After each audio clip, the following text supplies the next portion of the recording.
دوستو، حیوان اپنے مالک کا زیادہ وفادار ہوتا ہے، جبکہ انسان اپنے پروردگار کا اتنا وفادار نہیں ہوتا۔ حضرت حسن بصری رحمۃ اللہ تعالیٰ علیہ فرمایا کرتے تھے کہ کتے کے اندر 10 صفات ایسے ہیں کہ اگر ان میں سے ایک صفت بھی انسان کے اندر پیدا ہو جاتی تو وہ ولی اللہ بن جائے۔ فرماتے ہیں کہ کتے کے اندر قناعت ہوتی ہے، جو مل جائے یہ اسی پر قناعت کر لیتا ہے، راضی ہو جاتا ہے۔ یہ قانعین یا صابرین کی علامت ہے۔ کتا اکثر بھونکتا رہتا ہے، یہ صالحین کی نشانی ہے۔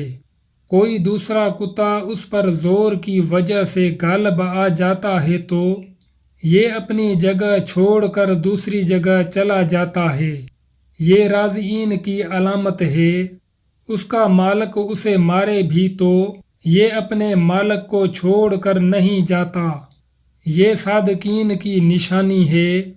اگر اس کا مالک بیٹھا کھانا کھا رہا ہو تو یہ باوجود و طاقت اور قوت کے اس سے کھانا نہیں چھینتا، دور سے ہی بیٹھ کر دیکھتا رہتا ہے، یہ مساکین کی علامت ہے۔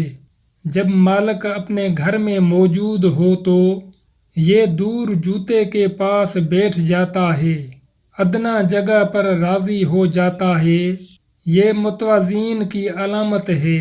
اگر اس کا مالک اسے مارے اور یہ تھوڑی دیر کے لیے چلا جاتا ہے اور پھر مالک اسے دوبارہ ٹکڑا ڈال دے تو دوبارہ آ کر کھانا کھا لیتا ہے، اس سے ناراض نہیں ہوتا، یہ خاشعین کی علامت ہے۔ دنیا میں رہنے کے لیے اس کا اپنا کوئی گھر نہیں ہوتا، یہ متوکلین کی علامت ہے۔ رات کو یہ بہت کم سوتا ہے، یہ محسبین کی علامت ہے۔ جب مرتا ہے تو اس کی کوئی میراث نہیں ہوتی، یہ زاہدین کی علامت ہے۔